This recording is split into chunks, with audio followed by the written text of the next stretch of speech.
You're listening to Feathers, a podcast of stories about God speaking and his people having just enough faith to believe him and obey. I hope these stories inspire you and encourage you to take flight in your own faith. I'm your host, Amy Bennett, and this is Season 2, Episode 9.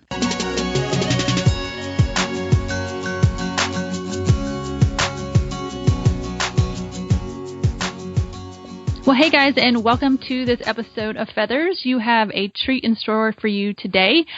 It's going to be a lot different than previous episodes. Today, I actually have my sister. She is my younger sister by 2 years, Heather, and I already have her on the call with me. So say hey, Heather. Hey guys.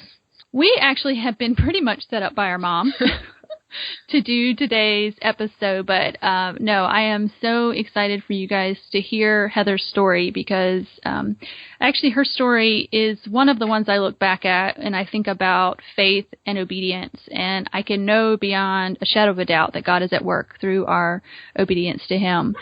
So what we're going to do today, talk a little bit to Heather, and then we are actually going to share a testimony. It's a recorded testimony that Heather did at her church almost 4 years ago, and it is about really healing that God brought into her life, physical healing, through prayer and fasting and obedient steps through that. It's a pretty amazing story, miracles that you would have heard in the Bible. And I have blogged, if you've at all follow my blog, I've written about this in very general terms before, but really haven't felt permission to share the story in any capacity in my writing. But really glad to have Heather here today to actually share her story because it's really powerful. So we will get into that, but first of all, Heather, why don't you introduce you, your new hubby, your dog? Okay. Tell us about what you do. All right. I'm Heather Tollison. I am been recently married almost a year now to my husband, Matt. We live in Fort Mill, South Carolina, and we have one dog named Baxter. We also foster dogs, so we always have a busy house going on. And I work for our mother, doing her office work and showroom sales of custom blinds, shutters, and shades. Commercial, Dinah's Blinds and Design. That's about it. Okay, and we have to talk about that you guys travel a bit for Matt actually sings. Yes, Matt was originally in a quartet, then a trio, and now he is traveling solo singing Southern gospel music, and we spend quite a bit of time on the road for him to sing at different churches and functions and just getting the good news out there. Yep, and that's a whole other story how they got together. But I'll just say that we, my husband and I, went to church with Matt for the church we were previously like 20 years ago. So we knew Matt for a long time. They ended up getting hooked up 2 years ago, and it's happily ever after all that. So it's kind of cool how the two of them came together. But that's another podcast episode. Okay, so what we're going to do now is actually just jump into the testimony and let that play as a separate thing. So let's kind of set up when this was and what it was about. Okay. So I was healed in 2011, right after doing, our church every year does a 40 days of prayer and fasting. It is not an obligated mandate from the church. It's just an option that as a corporate body we would come together with 40 days of prayer and fasting. There's not a given thing that you have to fast. The pastor really just asks you to pray and really seek God in whatever it is that he would have you fast. So it's not just food. No. It can be like Facebook or... It can be whatever the Holy Spirit needs you to fast. It really, I think the key is whatever it is in your life that you can take away to spend more time with God. And that can look so different for each person. For me at this time, which we'll get into the backstory a little bit, but at this point I was highly addicted to my laptop / video game And I knew about 6 months prior to the prayer and fasting that is what I was going to be fasting. The Holy Spirit dropped it into my heart, and from the moment I heard it, I was in a spiritual battle with it. It was the last thing that I wanted to give up, and really just said anything else but. And it took till the night before the fast began for me to surrender and say, okay, and I did that okay in a very,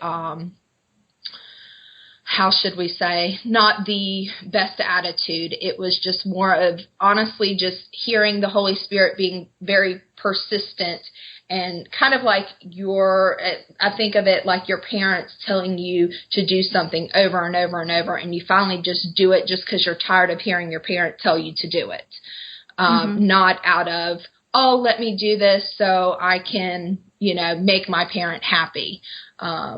It was, and that was kind of going into the 40 days in prayer and fasting. That was honestly where my attitude was with it.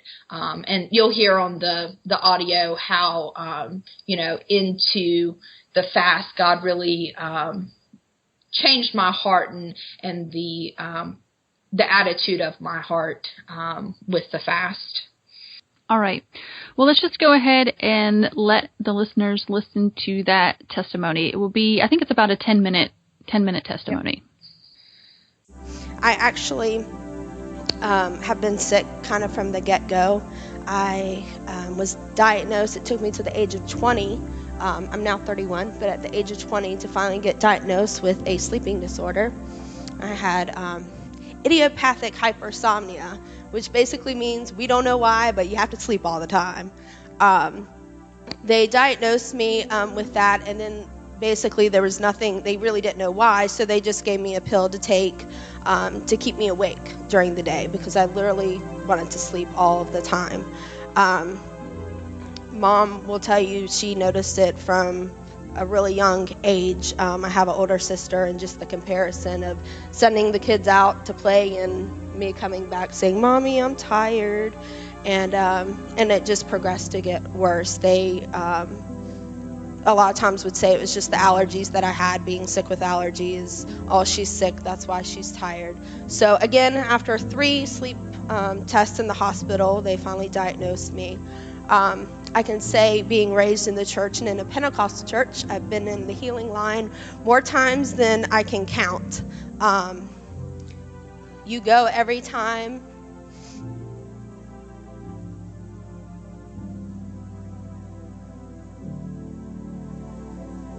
Knowing that God's able.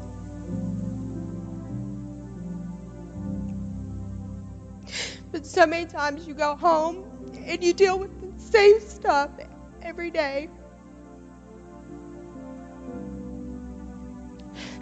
I remember being 21 years old, living by myself, and having to have my mom call me every morning to wake me up, to take pills to wake up.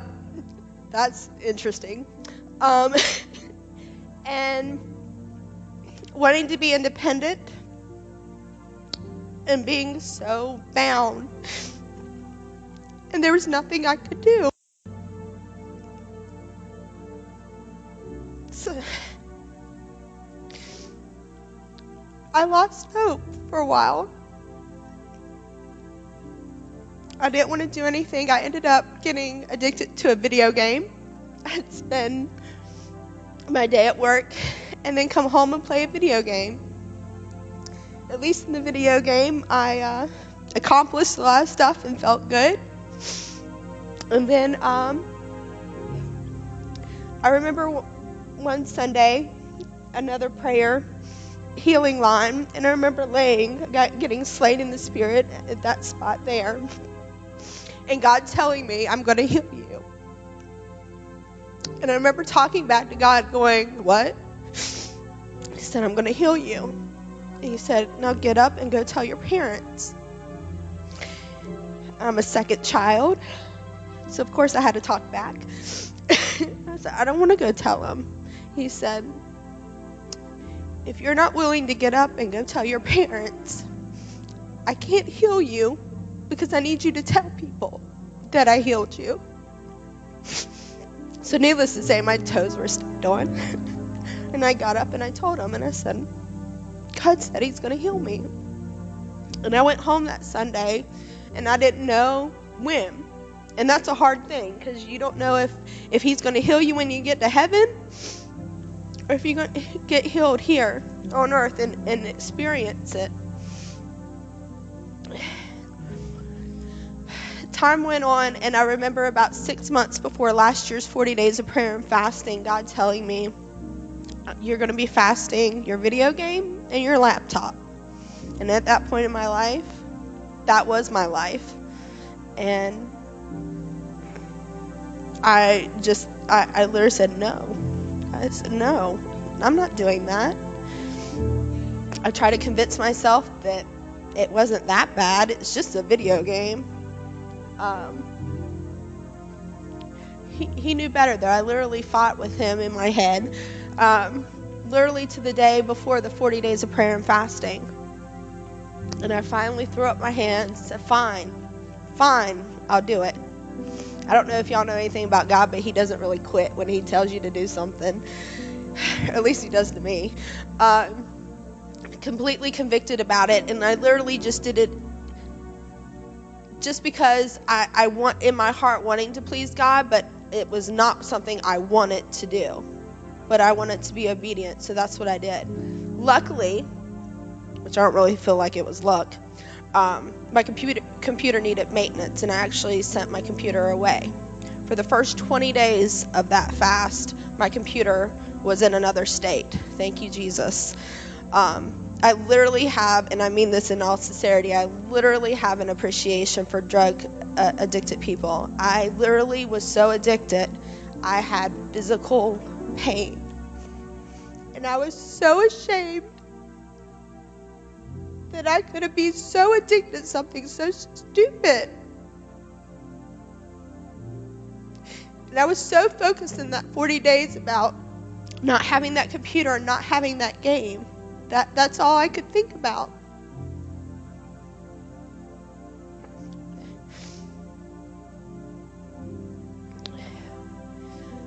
On the 17th day of that 40 days, my computer came back. And I broke my fast. And I felt horrible. And I remember sitting up in the balcony on that Sunday morning. I was too ashamed to even sit in my normal spot down here. And God convicted me so much, he said, get up, go get your computer, and give it to your sister. And thank God for Christian sisters.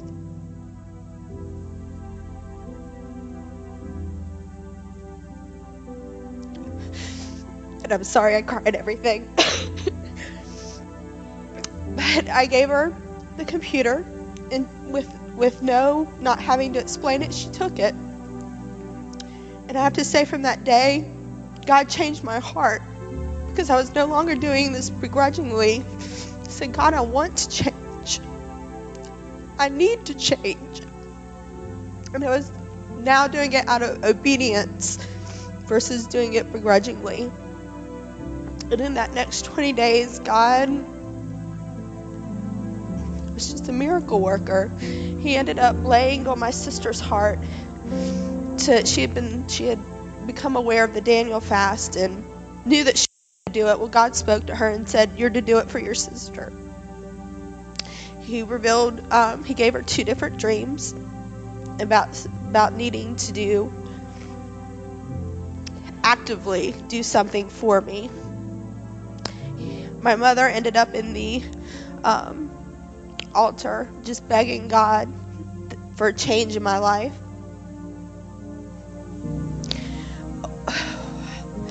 Let's see, I believe it was a week before the end of the 40 days. At 5:30 in the morning, I woke up. And I woke up for the day. There were no pills. There were no phone calls. I just woke up.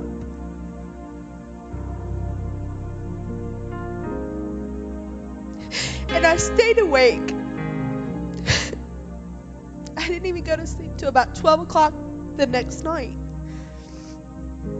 The next morning, I woke up 5:30 in the morning.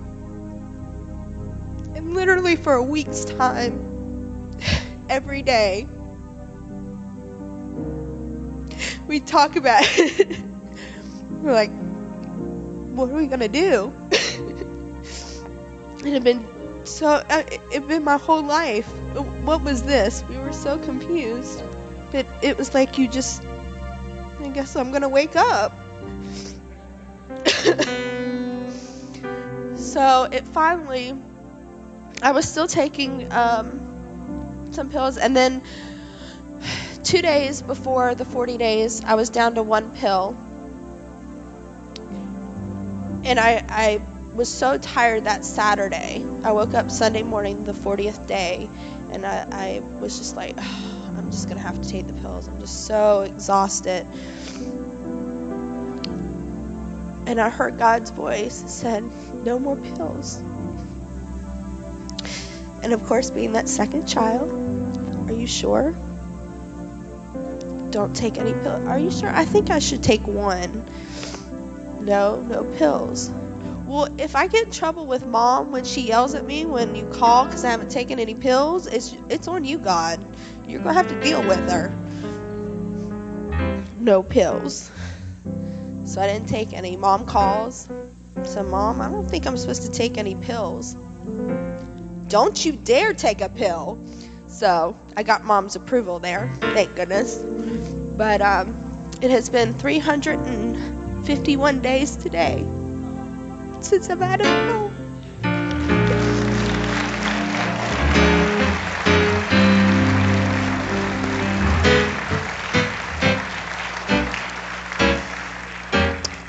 And I have to say, I feel the same way Neva does. It wasn't about pills. It wasn't about sleeping. It wasn't about that. It was so much bigger. It's about obeying God. It's about doing what He says. That's what we're here for. And He is so good because it was nothing I did. If anything, He shouldn't have healed me. But I'm so grateful He did.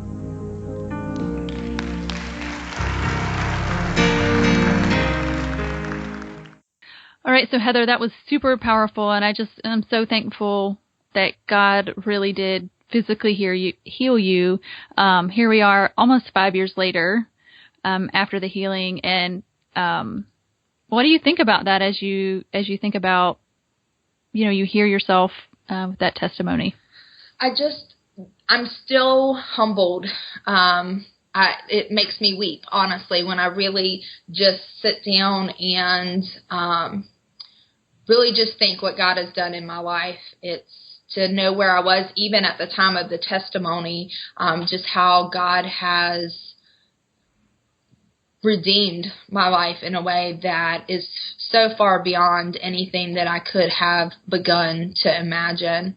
I think one of the first things, too, is just thinking back on that day when I was hearing the Holy Spirit saying not to take any pills, just being so confused of just really probably 3 weeks after that, just still wondering, did it really happen? Is this, some kind of fluke? Am I eating something that's causing this? Am I just anything? It was just like, did this really happen? And really God using people to speak words into my life that really just showing me that He did in fact heal me, and to embrace that and to just praise His name for it. Yeah, and I think, the perspective I have, I lived with you for, we lived together for 20 years, basically, and, I can say, Heather's a totally different person. Just from the physical healing perspective, is that Heather really could not stay awake. Heather had a lot of health issues growing up. She had a lot of, allergy issues.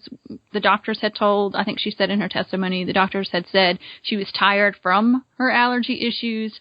But I remember, if I can remember back, that you had slept, and this was a little bit when you were older, but you had slept like 11 hours, gotten up at, 11 o'clock in the morning, and then was tired and wanted to go back to sleep at like 2 in the afternoon for the night. Yeah, this is when I knew something was wrong, and that was one of the things I think I struggled with as a child, is feeling like admitting that something was wrong meant something was wrong with me, not with my physical body, but with me as a person.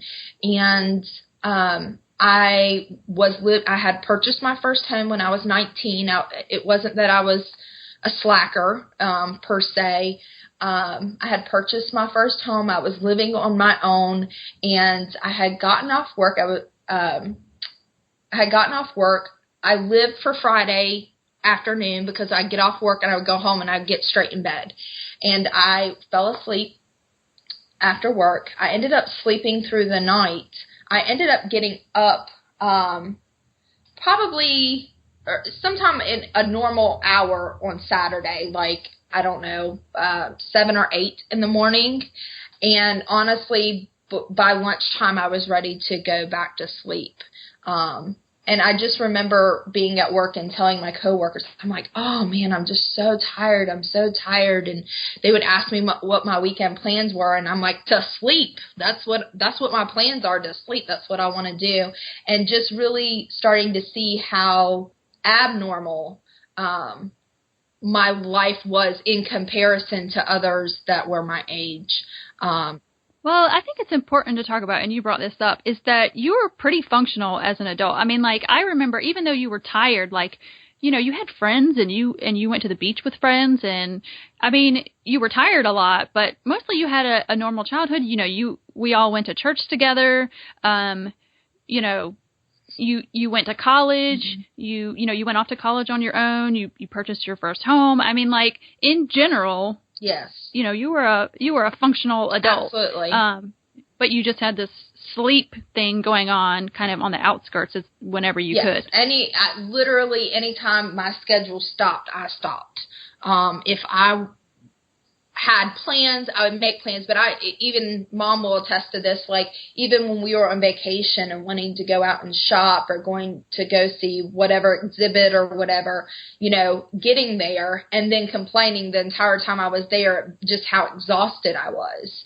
I could make myself do things, but even in making myself do things, I still was just that feeling of tired. And it's really funny now, just looking back, because that was one of the things after the healing is what is normal, because I had never experienced what normal was. So anytime I felt any slight feeling of needing to go to sleep, I began to panic that it was back or it didn't really happen.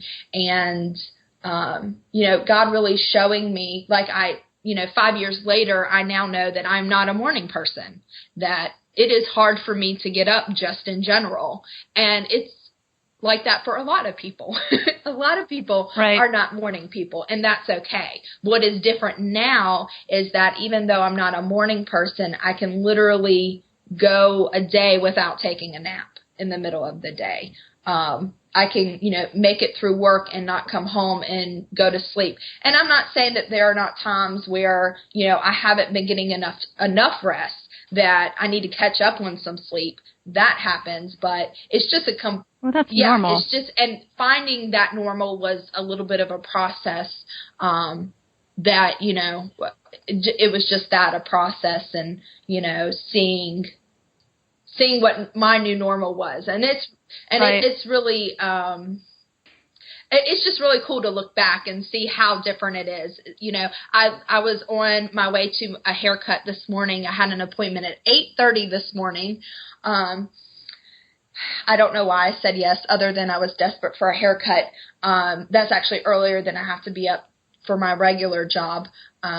But I just remember driving to my haircut this morning and just praising God that I was like, thank you, Lord, for waking me up this morning. And just knowing that even though I had to get up earlier this morning, that I wouldn't be going straight back home and going to sleep and sleeping for the rest of my day, that I would be able to be up and go to the gym and fix, food for myself and my husband and, just lounge around at the house on this rainy. Without falling asleep. Without falling asleep. It's a different life than it was before. Yeah. And you have not taken any pills at all since then? I have not. No. I actually... And let's just talk about the pills because they were super expensive. Weren't they like $600 or something? I ended up... I want to say they were, in the United States, they were $5 a pill, and I would take 2 pills a day. And I'm not good at math, so I can't do that in my head. $300. And times 12 months. So, whatever that is, that, $3,600. There we go. $3,600 a month. A year. I'm sorry. $3,600 a year. And, so yes. And, there's even,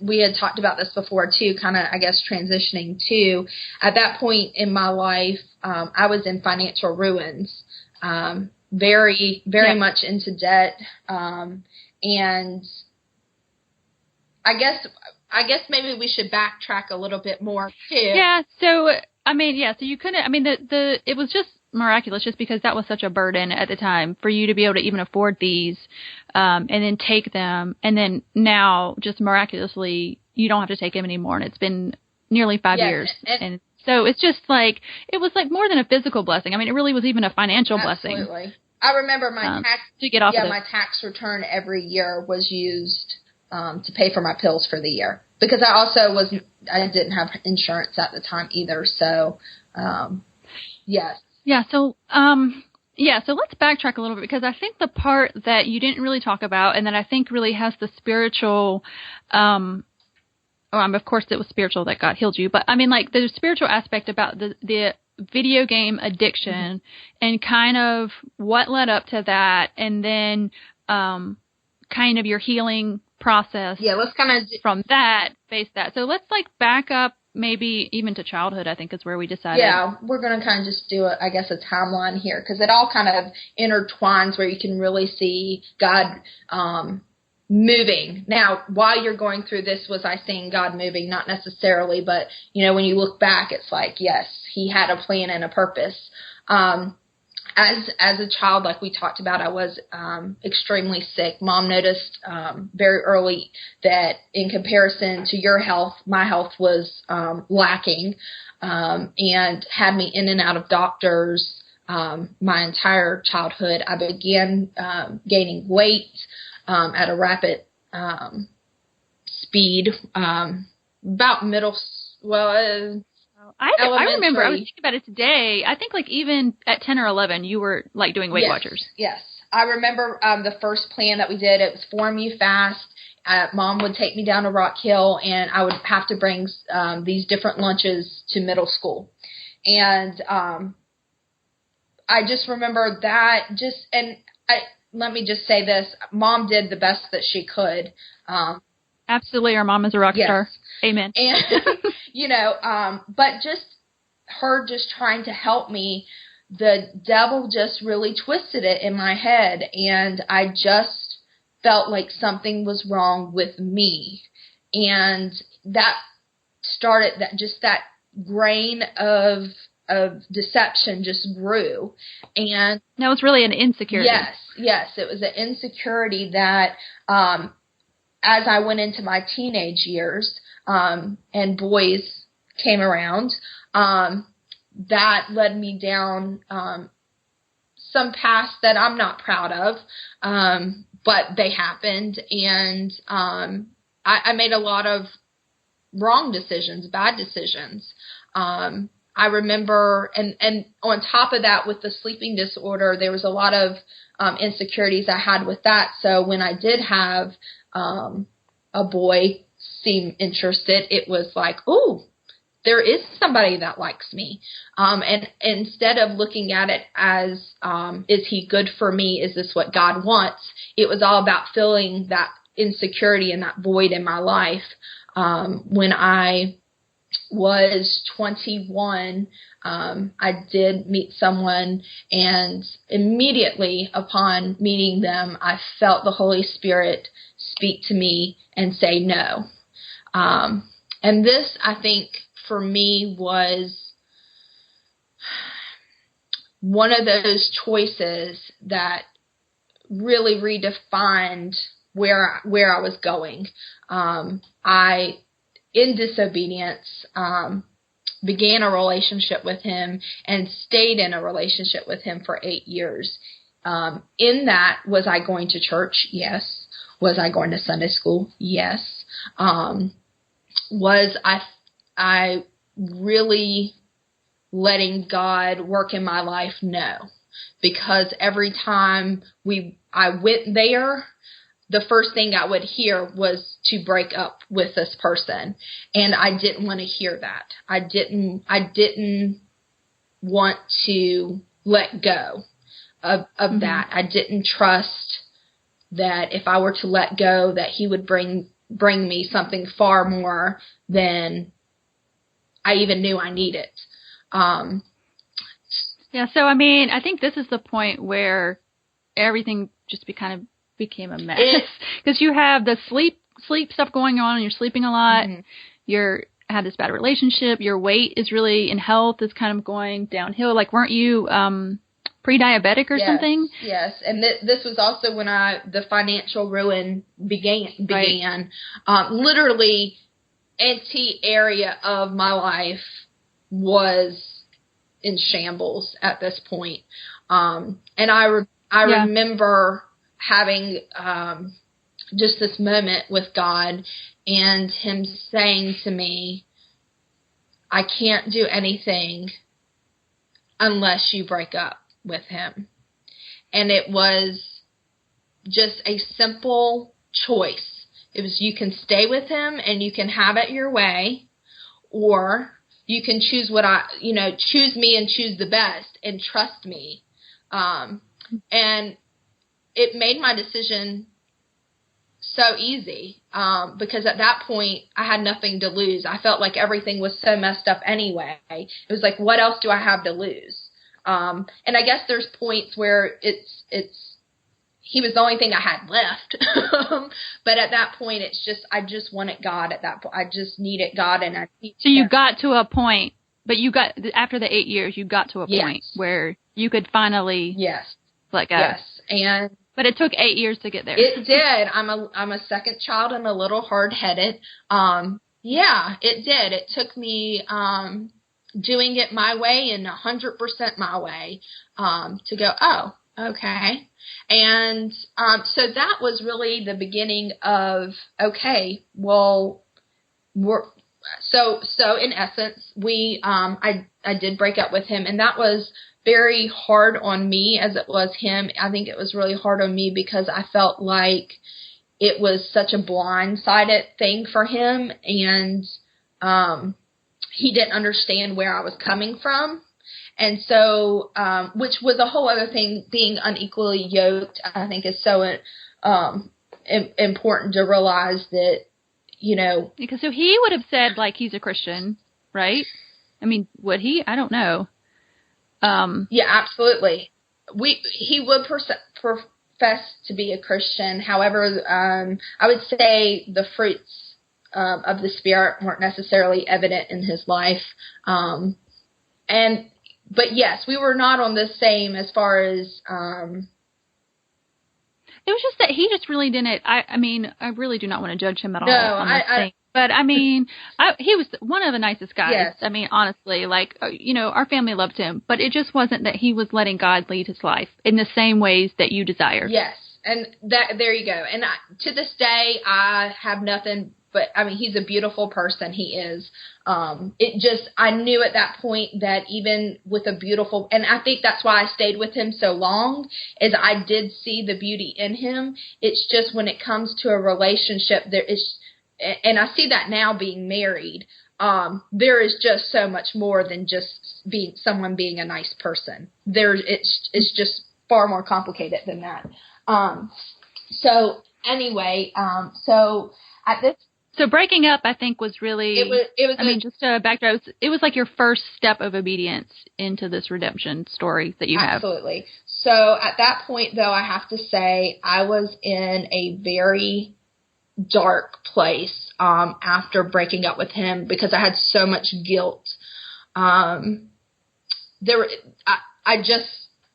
felt horrible. I knew I was doing what God wanted, but there was just that mental battle. Is this really right? Is this what I can't believe I just wasted 8 years of my life. Who is going to want me now? I have this sleeping disorder. I'm overweight. I'm financially ruined. And I'm old at this point in my eyes, it's like. Yeah. Well, let's talk about it. How old would you have been? Like 29? Something like that? Yeah. 8 years after. Yeah. So you were nearing 30. I was nearing 30. And, my prime years are done in my eyes. And, there was just so much that and again, I had never dealt with the insecurities that got me into the relationship to begin with. And so with that, I really got online and found a community of people online, and we were doing webcast and just doing all sorts of things. And I remember one of the friends that I made on there introduced me to this video game, and it was a multiplayer interactive game. So even though you're playing a video game, you're on headsets and microphones and webcams. So even though they're not there, you're in this community of people. And it, at that time, felt like just what I needed. It was a distraction for the pain that, I felt like I was going through, and the loss and the grieving and just all of that was going on. And what I see now that I didn't see then is that where I feel like I went wrong was that I was filling the void that I had from that relationship with something other than God. And it, like any sin, it just grows. So what was a very innocent action became an obsession. Yeah, and I think it's important to say that this is one of those times where I don't think video games are necessarily like sinful, right? Good or bad, but anything in excess, when you're using it to fill a void that God really should be doing, that's when it gets to be like a sin. Yes, and I totally agree with that. I for the people that I'm still in contact with that play and all that, I don't judge them at all. It literally was a decision for me, and where God wanted me to go in my life, it was something that was an issue. So I found myself playing this video game almost 24/7. I loved it because when I played it, I was doing things successfully in the game, which gave me the confidence, and where everything in my life I felt was falling apart, this was where I'd actually do something and I was good at it and reap the rewards for it. I was getting just the recognition from my friends, like, oh, you're doing such a good job. It was just, again, filling voids that I had. So again, I guess that brings us to the point of about 6 months before the fast. I knew in my heart that is what I was going to give up for the fast. And again, just having that spiritual battle of no, anything else, please no. Literally, it was what I had. That was my life at that point. And feeling like giving that up was, again, giving up everything. Yeah, and I mean, just from my perspective, I can just remember at this time, I would meet with my friends for coffee, and they would specifically I would meet with Danny. Hey, Danny. And she would ask, how are you doing? And I just remember around this time I would usually say, she's doing fine. She's just still dating so and so, and and I think at this point I finally said, she's really not doing well.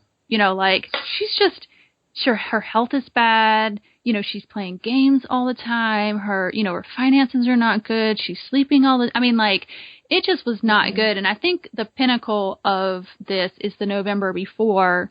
Both of my girls' birthdays are in November, and we always have the family over for dinner on their birthdays. And I remember Heather bringing in her laptop to the party and setting it up in my office. And as the whole family is celebrating the kid's birthday, that she is on the game playing. And so as this is going, you're trying to play. And I think that's when I'm like, this is like not a normal amount of time you should spend on a game. And I mean, I had gotten to the point that I would stay up pretty much all night, which was actually in my eyes almost a good thing, because it was keeping me awake. And for somebody who wants to sleep all the time, it was like a benefit that it would keep me awake. But it got to the point that I literally would be up till 3, 4 in the morning and having to go to work just hours later. And it had gotten out of control. So again, 6 months before, really feeling like that's what I was supposed to do. We've heard on the video, really, just, or I guess I should say audio at this point, where, I gave up the laptop, and, there was so much more to that story with what you experienced, what Mom experienced, and I don't know if you want to delve on that. I'll just chime in here. So I actually, towards the end of your fast, woke up with a dream. This was probably, I think it was like 10 days before your fast ended. I woke up on a Wednesday. It was Wednesday night and into Thursday morning. I woke up at 5:30 in the morning because of a dream that I had. And I'm just going to read, I had written this down, and I'm just going to read that because I was trying to say it, and I don't think I was making much sense. So I said, I was awoken last Thursday morning at 5:30 a.m. with this. In the dream, Mom and I were in a house. I was standing in front of a back door which led out to a swamp. Mom was at the end of the house, and I saw a crocodile coming after Sadie, which Sadie was Heather's boxer at the time. And Heather, like we talked about, just loves dogs. So I saw a crocodile coming after Sadie outside, and I was yelling at Mom, get Sadie, get Sadie. And she wouldn't listen to me for a few seconds and then jumped to go outside to get her. And when I looked outside, I saw you, and I was speaking to Heather when I wrote this. When I looked outside, I saw you going towards Sadie to save her. Then Dad came behind you to try to save you, and so did Mom. And Dad grabbed Mom and tried to push her into the house to me to save her. But I grabbed a camera. So I'm sitting in this house watching all this going on. And what I did was grabbed a camera and was taking a picture of you and Dad struggling to get Sadie.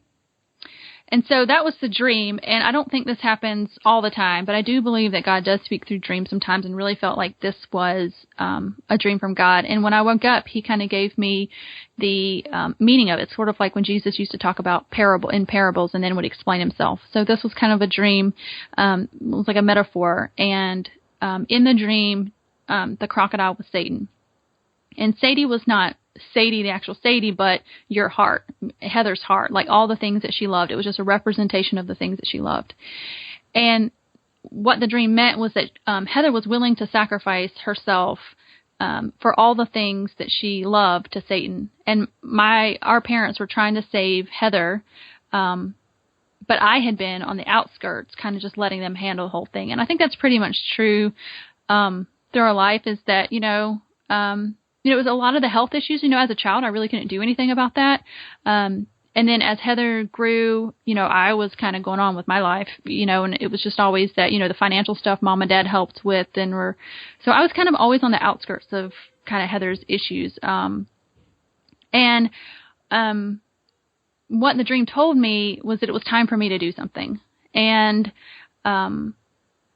at the time, I had been debating doing a Daniel fast for myself, but God was very clear that I was supposed to do the Daniel fast. And if you don't know, Daniel fast is basically where it comes from the book of Daniel, where he ate just fruits and vegetables, and fruits, nuts, and vegetables. And I was supposed to do that for my own health, but God clearly said I was supposed to do it as a fast for Heather.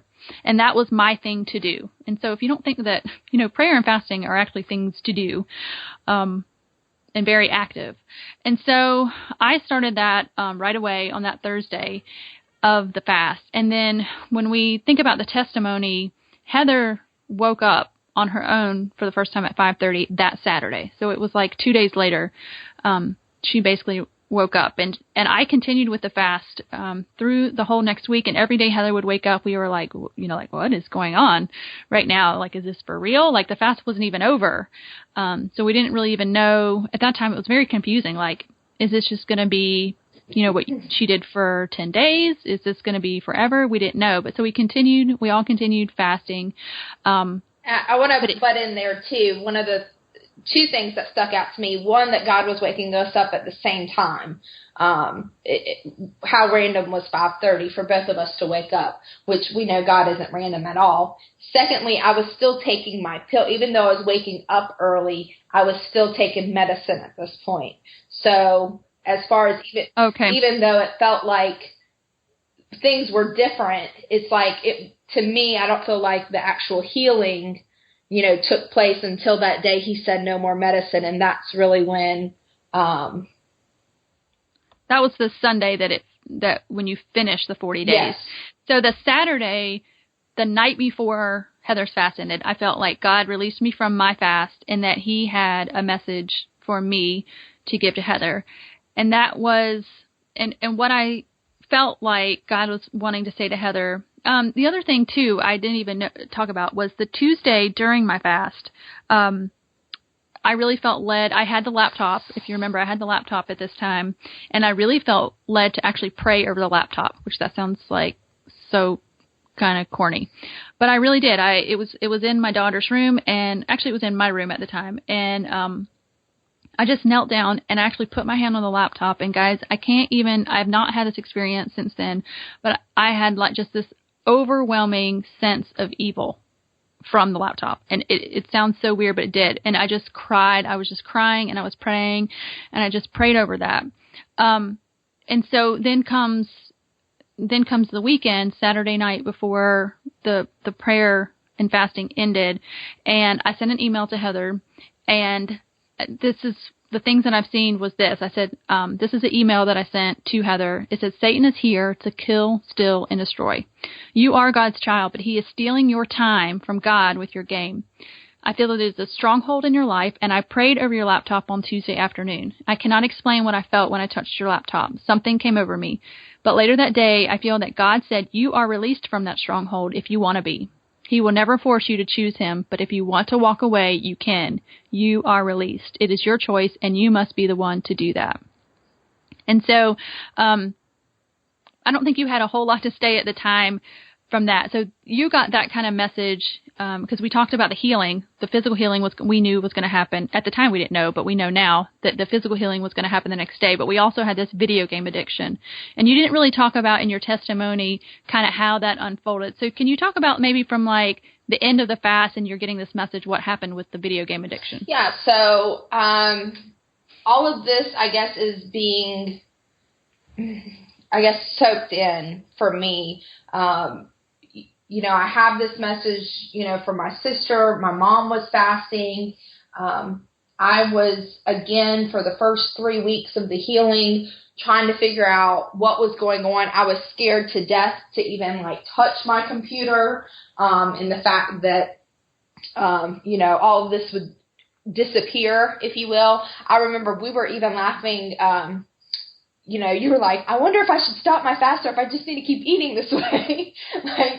Right. Like, I didn't want to stop the fast because we were like, oh, well, maybe she'll quit waking up if we get fast. Yeah, it was just like, it's comical at this point. But, we really were just in this awe state of what now? What do we do? What don't we do? And, as the weeks went on, that addiction is still there. I wanted to play, and I will be honest and say I did go back to playing. I will say when I played, I had this overwhelming sense of it is not what I'm supposed to be doing. When you know that you are doing something wrong, that is the sense that I had. The game was no longer enjoyable. It I just felt shame, even if I would go and play for an hour. I mean, just this overwhelming to see what God had brought me to, and I was choosing to continue to play this game still. And there came a point where I just had to go. I didn't come this far to go back. And to this day, it's been almost 5 years later, I can tell you, if not every day, every other day, I still want to play the video game. The addiction is real. It's the same. I think the choice gets easier to make day by day the longer you're away from it. But in the back of my mind, the desire is still there. So really, I mean, if you think about it, this is really just an ongoing obedience. Yes. Like every day, all the time obeying him and staying away from that. Yes. I mean, I still, even when I'm in Walmart and I see the video game there, I'm like, oh man, that's just not even very expensive. Yeah, especially now, being in the financial place I am now versus where I was before, I'm just like, that's such a good deal. Like, it really wouldn't be that big of a deal in the finances. And, it would be something that even my husband and I could do together. I mean, it's really crazy, thinking about the things that go through my mind still attached to this game 5 years later. But it is an active, as soon as I start getting those thoughts, I literally have to cut them off. And I really think this is an act of obedience because it really is so addictive for you that it does steal your time away from family, friends, really your whole life, and especially your time with God. Yes, absolutely. What it looks like today is that I have to avoid it. It is a choice, but I choose to avoid it because I see what else God is doing in my life and how much my life now brings me joy. Yes. Go ahead. Yeah, so I was going to say, let's talk about that. So in the last 5 years, you woke up, yes. And that was the biggest thing, that you woke up, yes. That you could wake up every day. And when you're able to stay up, of course, that changes a lot in your life.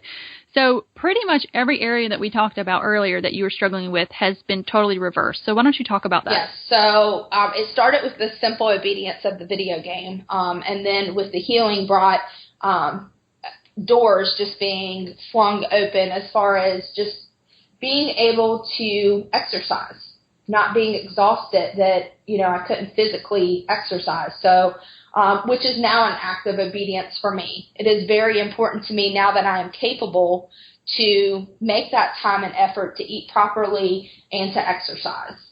And let's celebrate how much weight have you lost? Well, I literally was looking at my calendar from the day that I was healed to today. I'm down 48 pounds.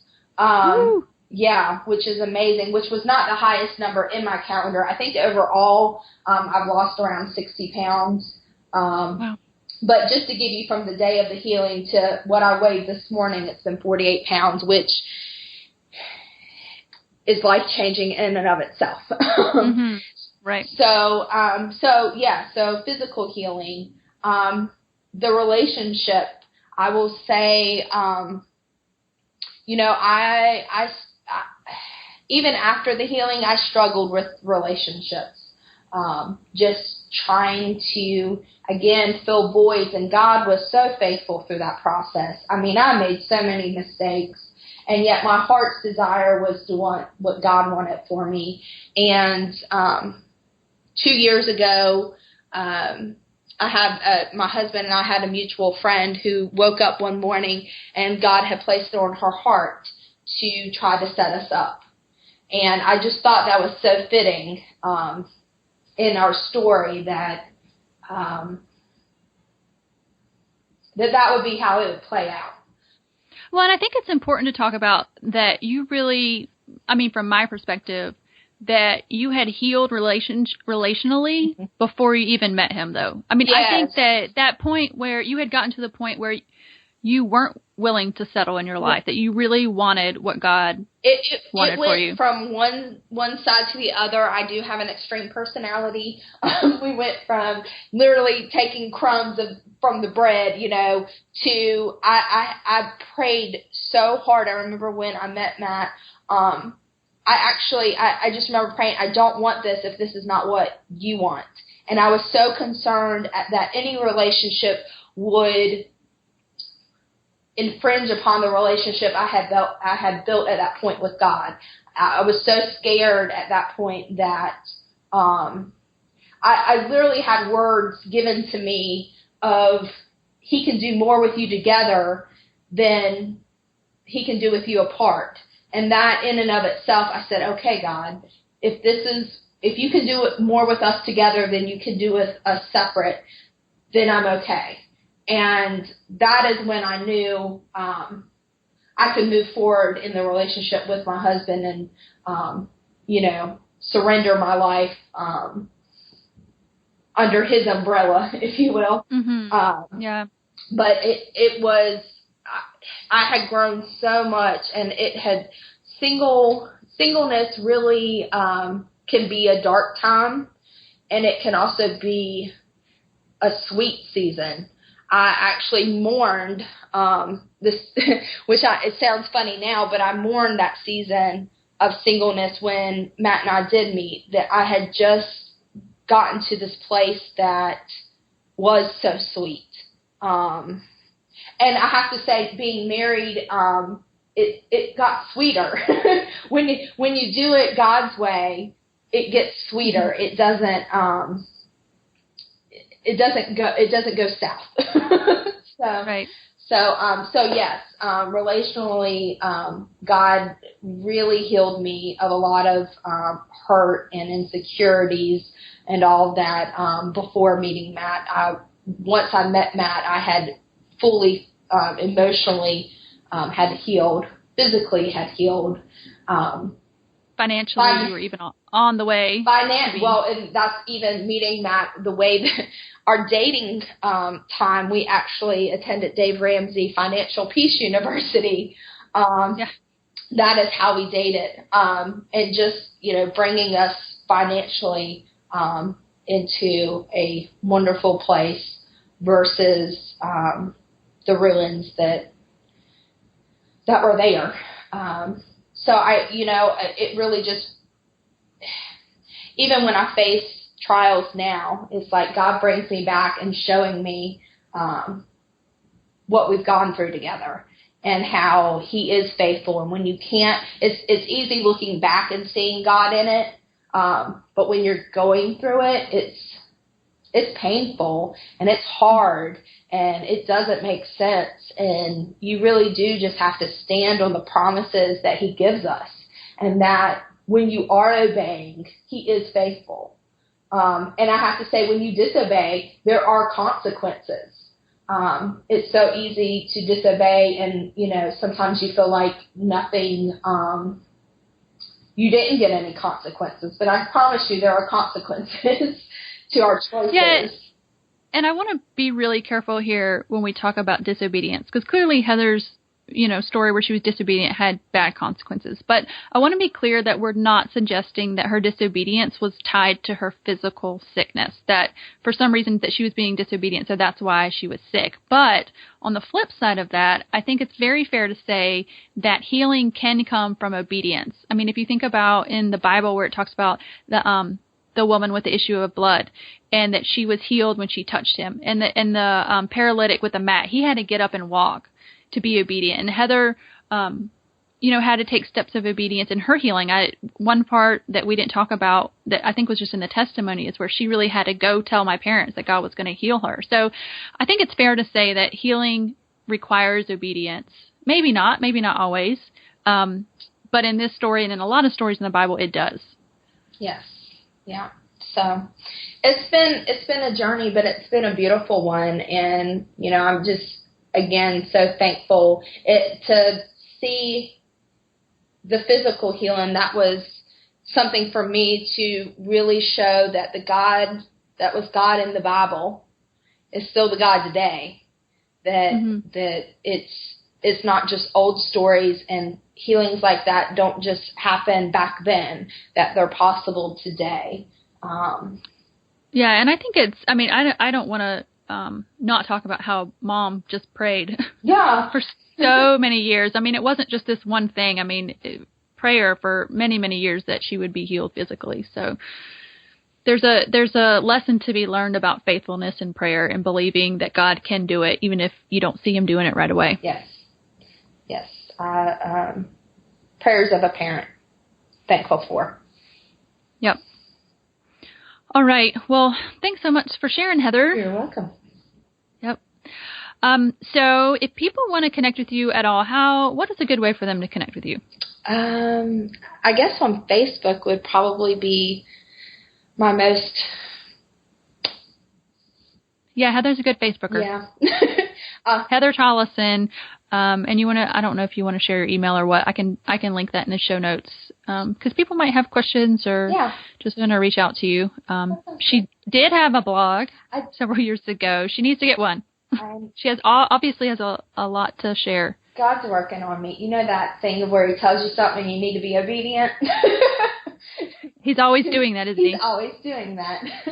So look for that on the horizons anyway. Woohoo. All right. Well, thanks again for talking to me. All right.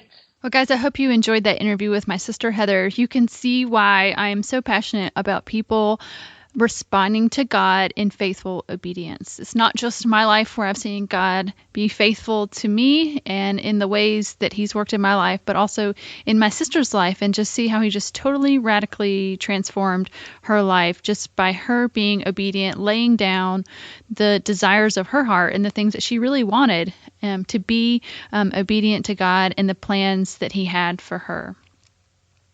So, guys, if you want to see the show notes, if you want to get some Heather's email, her Facebook page, that's linked over at featherspodcast.com, and leave her a comment over there to let her know that you appreciated this story. So thanks so much for listening. We've got a special right after this. I'm going to play some outtakes. So I hope you enjoy that, and we'll see you next week on Feathers.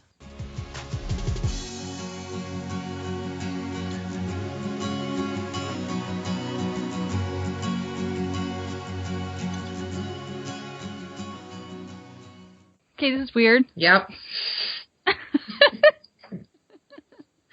Hi. Hi. Okay, this is going to be fun. I'm going to attempt not to giggle the entire time. This is serious business. We should talk about all things funny before we start. Let's just get the giggles out. Hello? Oh my gosh. Hello? I mean, what were we talking about? Jeez.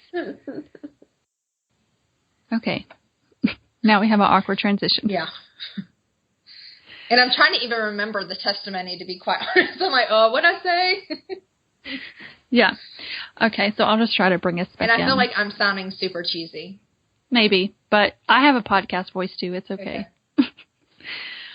You know how Matt, he has like his... Yeah, I'm like rolling my eyes at myself, just to let you know. I know. Like, what is that? Hello, I'm Heather. Hello. Is this like your famous cheese? Okay. Okay.